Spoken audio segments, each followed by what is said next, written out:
wabarakatuh. Saya Nurul Hafifah dari Universitas Pahlawan Tuanku Tembusai, program studi S1 Pendidikan Matematika.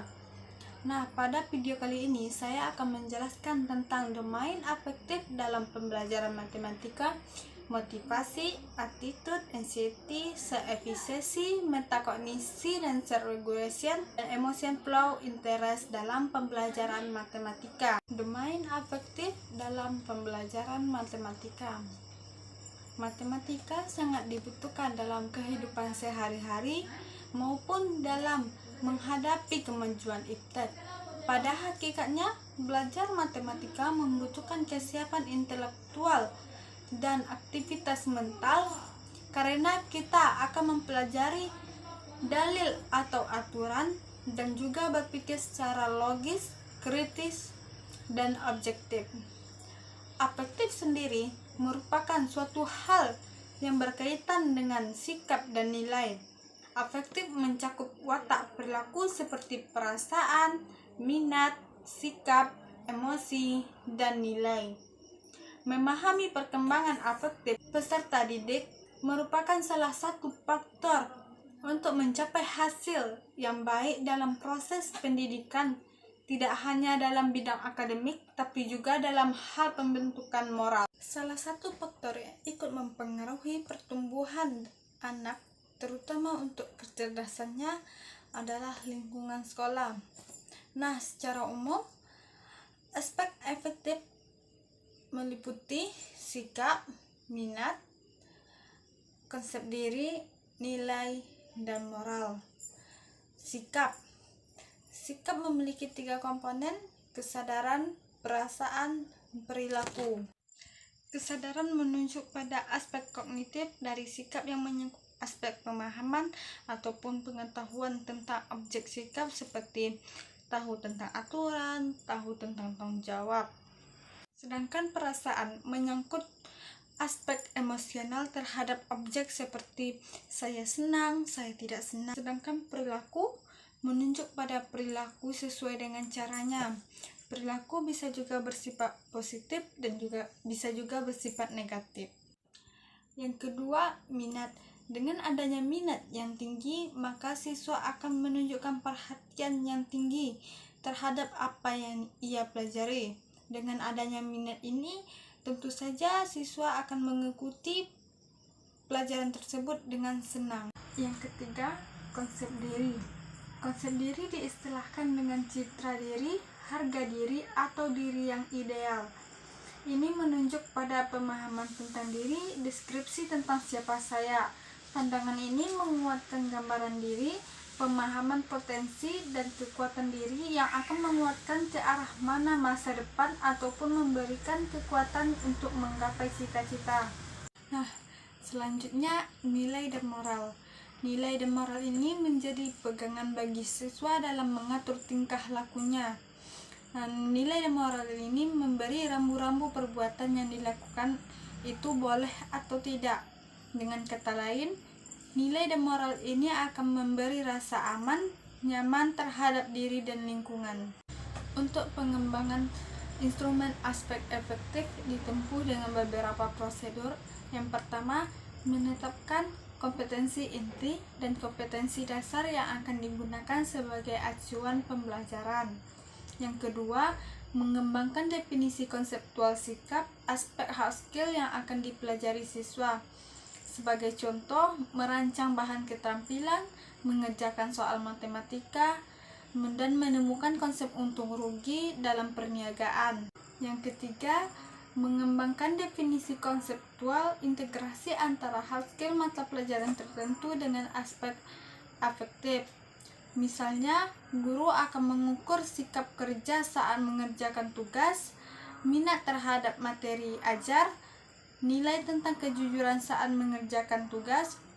Nah, untuk itu, guru menetapkan konsep masing-masing aspek yang telah ditetapkan, serta level dan tingkat yang ingin dicapai, apakah level menerima, menanggapi, sampai menilai. Yang keempat, mengembangkan definisi operasional setiap aspek yang akan diukur. Yang kelima, menetapkan indikator pencapaian mata pelajaran. Dan yang terakhir, mengembangkan instrumen. Materi kedua tentang motivasi dalam pembelajaran matematika. Motivasi sendiri merupakan dorongan yang timbul pada diri seseorang secara sadar atau tidak sadar untuk melakukan suatu tindakan dengan tujuan tertentu. Sedangkan motivasi belajar adalah suatu dorongan yang berasal dari dalam diri seseorang guna melakukan kegiatan belajar untuk memperoleh pengetahuan serta keterampilan dan pengalaman.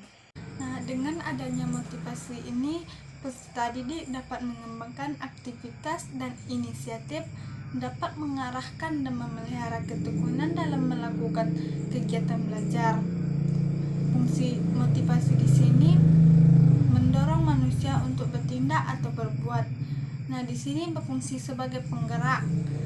Selanjutnya, menentukan arah perbuatan. Dalam motivasi belajar ini ada beberapa peranan penting. Yang pertama, menentukan hal-hal yang dapat dijadikan penguat belajar. Yang kedua, memperjelas tujuan yang hendak dicapai. Selanjutnya, menentukan ragam kendali terhadap rangsangan belajar. Yang keempat, menentukan ketekunan belajar. Adapun jenis-jenis motivasi, ada motivasi intrinsik dan ada motivasi ekstrinsik. Motivasi intrinsik ini merupakan motivasi yang menjadi aktif dan berfungsi, tidak perlu dirangsang dari luar, tetapi ada pada dalam diri setiap individu. Sedangkan motivasi ekstrinsik ini motivasi yang hal atau keadaan yang datang dari luar individu siswa yang mendorongnya untuk melakukan kegiatan belajar. Ada juga beberapa pendapat mengatakan bahwa motivasi ini terdiri dari motivasi biologis, motivasi emosi, dan motivasi nilai dan minat. Selanjutnya, tujuan secara psikologis. Tujuan terdiri dari beberapa jenis. Pertama, tujuan prestasi, di mana motivasi prestasi memiliki bentuk berbeda bagi setiap individu sesuai dengan tujuan yang ingin diraihnya. Kedua, tujuan penghindaran kerja. Strategi yang mereka lakukan untuk menghindari pekerjaan seperti memprotes tugas yang berat dan melakukan aktivitas dalam kelas di luar kegiatan belajar. Nah, sedangkan faktor dari luar ada faktor keluarga dan juga lingkungan sekolah. Ada beberapa strategi yang dapat kita lakukan untuk menumbuhkan motivasi belajar peserta didik. Yang pertama, menjelaskan pembelajaran kepada peserta didik. Yang kedua, memberikan hadiah kepada siswa yang berprestasi. Yang ketiga, mengadakan kompetensi atau saingan agar siswa tersebut lebih giat lagi untuk belajar. Ada juga berupa pujian, hukuman bagi yang melakukan kesalahan, dan masih banyak lagi strategi yang dapat kita lakukan untuk menumbuhkan motivasi belajar siswa. Materi selanjutnya ada konsep attitude dalam belajar. Attitude adalah sikap dan perilaku yang dilakukan oleh seseorang dalam berinteraksi. Konsep attitude dalam belajar ada 3. Yang pertama, komponen kognitif, merupakan respon pernyataan sikap mengenai apa yang diyakininya. Kedua, komponen afektif. Komponen afektif merupakan respon pernyataan sikap mengenai perasaan apa yang dirasakan, seperti ketakutan, kedengkian, simpati, empati terhadap objek tertentu. Yang ketiga, komponen konatif. Komponen konatif merupakan aspek kecenderungan berperilaku tertentu sesuai dengan sikap yang dimiliki oleh seseorang. Selanjutnya, fungsi-fungsi attitude. Attitude sosial adalah kesadaran individu yang menentukan perbuatan yang nyata yang berulang-ulang terhadap objek sosial. Sikap sosial ini dinyatakan oleh cara kegiatan yang sama dan berulang-ulang terhadap objek sosial tersebut. Attitude sosial ini menyebabkan terjadinya cara-cara tingkah laku yang dinyatakan secara berulang-ulang terhadap objek sosial. Ada attitude individual. Attitude individual adalah sikap yang hanya dimiliki oleh perorangan saja. Sikap ini dapat berupa kesukaan atau ketidaksukaan pribadi terhadap objek-objek, orang-orang, ataupun hewan-hewan tertentu. Selanjutnya, adapun fungsi-fungsi attitude dalam belajar. Sikap berfungsi sebagai alat untuk menyesuaikan diri. Sikap berfungsi sebagai alat pengatur tingkah laku. Sikap berfungsi sebagai alat pengatur pengalaman-pengalaman. Dan sikap berfungsi sebagai pernyataan kepribadian. Bagaimana sih penerapan attitude dalam belajar? Pertama, sikap ingin tahu. Tahapan eksplorasi di mana di dalamnya guru harus membimbing siswa selama proses pembelajaran berlangsung. Kedua, sikap mendahulukan data dan fakta dipengaruhi karena siswa memperhatikan guru pada saat guru membimbing siswa mengenai percobaan yang menekankan siswa bahwa pada saat percobaan harus menuliskan data yang sesuai dengan apa yang ditemukan di lapangan, meskipun masih terdapat siswa yang menambahkan opini atau pendapatnya. Selanjutnya, sikap bekerja sama dan berpikiran terbuka sangat mempengaruhi hasil diskusi kelompok dan sebagai upaya menumbuhkan sikap toleransi dalam diri siswa. Sikap bekerja sama dan berpikiran terbuka ini sangat mempengaruhi hasil diskusi kelompok dan sebagai upaya menumbuhkan sikap toleransi dalam diri siswa tersebut. Selanjutnya ada sikap ketekunan. Dalam mengembangkan sikap ketekunan, pembelajaran harus berpusat kepada siswa dan memperhatikan siswa satu persatu agar ketekunan siswa tersebut dapat muncul pada saat pembelajaran. Nah, apa saja sih faktor-faktor yang dapat mempengaruhi terbentuknya attitude dalam belajar? Ada dua faktor internal dan faktor eksternal. Faktor internal, faktor-faktor yang terdapat di dalam diri orang yang bersangkutan, seperti faktor pilihan. Kita tidak dapat menangkap seluruh rangsangan dari luar melalui persepsi kita. Oleh karena itu, kita harus memilih mendekati atau menjauhi. Karena harus memilih inilah kita menyusun sikap positif terhadap suatu hal dan membentuk sikap negatif terhadap hal lainnya. Faktor eksternalnya apa-apa saja sih? Yang pertama ada sikap objek. Sikap itu sendiri bagus atau jelek dan sebagainya. Yang kedua, kewibawaan.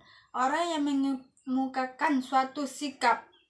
Yang ketiga, sifat orang-orang atau kelompok yang mendukung sikap tersebut.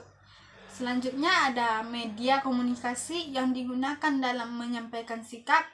Ada situasi pada saat sikap itu terbentuk.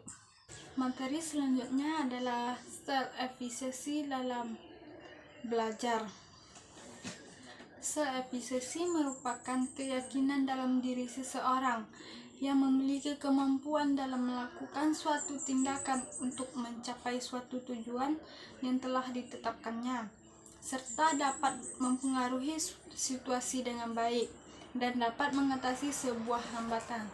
Sedangkan self-efficacy matematika sendiri adalah penilaian terhadap diri sendiri terhadap kemampuan yang dimiliki dalam menyelesaikan masalah matematika. Self-efficacy matematika memiliki kontribusi positif serta peranan yang sangat penting terhadap prestasi belajar matematika yang dapat dicapai oleh siswa. Self-efficacy matematika yang tinggi akan mendorong pencapaian prestasi belajar matematika. Sedangkan menurut Bandura, self-efficacy pada diri seseorang itu berbeda-beda antara satu dengan orang lainnya. Perbedaan tersebut ada pada tingkat kesulitan, tingkat kekuatan, dan tingkat generalisasi. Dan Bandura juga membedakan keyakinan self-efficacy ke dalam beberapa dimensi, yaitu dimensi level, di mana dimensi level ini mengacu kepada persepsi tugas yang dianggap sulit oleh individu. Persepsi terhadap tugas yang sulit ini dipengaruhi oleh kompetensi yang dimiliki oleh individu tersebut. Yang kedua, dimensi strength, di mana dimensi ini terkait dengan kekuatan self-efficacy seseorang ketika menghadapi tuntunan tugas atau suatu permasalahan. Yang ketiga, dimensi generality, di mana dimensi ini mengacu kepada taraf keyakinan dan kemampuan siswa dalam mengembangkan tugas dan pengalaman sebelumnya. Apa saja sih proses pembentukan seefisiensi? Ada satu, proses kognitif, di mana serangkaian tindakan yang dilakukan manusia awalnya dikonstruk dalam pikirannya. Pikiran ini kemudian memberikan arahan bagi tindakan yang dilakukan manusia tersebut. Yang kedua, proses motivasi, di mana seseorang memotivasi dirinya dan mengarahkan tindakan berdasarkan informasi yang dimiliki sebelumnya. Yang ketiga, proses afeksi, di mana proses afeksi ini mempengaruhi reaksi terhadap tekanan yang dialaminya. Ketika menghadapi suatu tugas, seseorang yang percaya bahwa dirinya dapat mengatasi situasi akan merasa tenang dan tidak cemas. Sebaliknya, orang yang tidak yakin akan kemampuan dalam mengatasi situasi akan mengalami kecemasan. Yang keempat, proses seleksi, di mana keyakinan terhadap efisiensi berperan dalam rangka menentukan tindakan dan lingkungan yang akan terpilih individu untuk menghadapi suatu tugas tertentu. Keempat, ada proses seleksi, di mana keyakinan terhadap efisiensi berperan dalam rangka menentukan tindakan dan lingkungan yang akan terpilih individu untuk menghadapi suatu tugas tertentu. Apa saja sih strategi dalam pembentukan efisiensi ini? Yang pertama, pengalaman yang telah dilalui, informasi yang paling berpengaruh karena menyediakan bukti yang paling otentik berkenaan dengan kemampuan seseorang dalam melakukan sesuatu. Yang kedua, pengalaman orang lain. Yang ketiga, persuasi sosial. Dan yang keempat, keadaan fisiologis dan emosi. Materi selanjutnya ada konsep anxiety dalam pembelajaran. Anxiety atau yang lebih dikenal dengan istilah kecemasan merupakan kondisi emosi dengan timbulnya rasa tidak nyaman pada diri seseorang dan merupakan pengalaman yang samar-samar disertai dengan perasaan yang tidak berdaya serta tidak menentu yang disebabkan oleh suatu hal yang belum jelas. Adapun fungsi dari kecemasan tersebut adalah untuk bertindak sebagai tanda bahaya terhadap ego, sehingga kalau tanda itu muncul dalam kesadaran, ego dapat mengambil tindakan untuk menghadapi bahaya itu. Ciri-ciri kecemasan ini terbagi menjadi dua, ciri-ciri fisik dan ciri-ciri kognitif. Ciri-ciri fisiknya seperti gelisah, gugup, tubuh gemetar, banyak berkeringat, sulit bernapas, jantung berdebar, pusing, merasa lemas, mudah marah. Sedangkan ciri kognitifnya meliputi khawatir tentang sesuatu, keyakinan bahwa sesuatu yang mengerikan akan terjadi, merasa terancam oleh orang atau peristiwa yang normalnya hanya sedikit atau tidak mendapat perhatian, berpikir bahwa semuanya tidak lagi bisa dikendalikan. Seperti apa sih macam-macam kecemasan ini? Kecemasan ini terbagi menjadi 3 macam, ada kecemasan objektif, neurotis, dan kecemasan moral. Kecemasan objektif ini akan bahaya dari luar, sedangkan kecemasan neurotis, kecemasan bila insting tidak dapat dikendalikan. Sedangkan kecemasan moral, kecemasan yang timbul dari kata hati terhadap perasaan berdosa. Apa saja sih faktor-faktor yang bisa menyebabkan kecemasan matematika terjadi? Ada faktor dari lingkungan, faktor mental, dan individu. Faktor lingkungan, pengalaman dalam kelas matematika. Kalau mental, kemampuan abstraksi dalam konten matematika, sedangkan individu sikap terhadap matematika itu sendiri.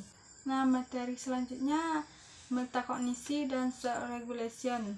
Metakognisi adalah kemampuan seseorang terhadap kemampuan mereka sendiri dalam mengolah informasi maupun pengetahuan tentang tugas-tugas berpikir dan tentang strategi untuk menyalin tugas-tugas yang serupa.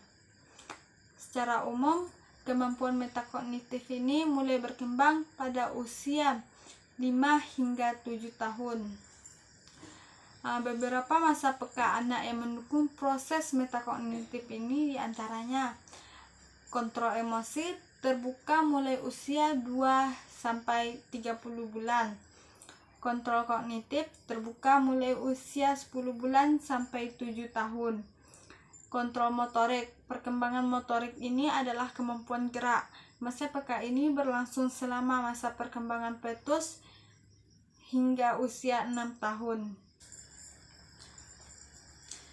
Komponen metakognisi ini ada dua.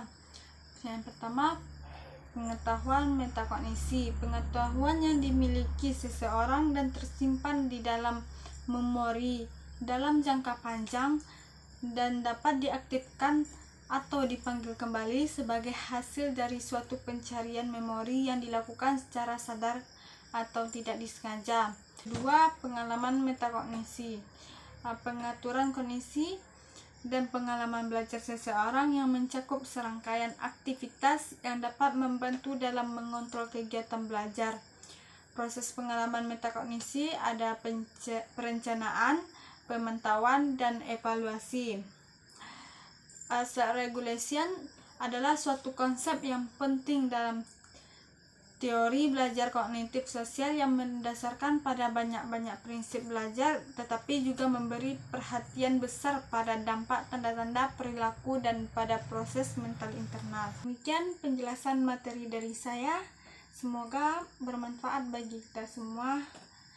Wassalamualaikum warahmatullahi wabarakatuh.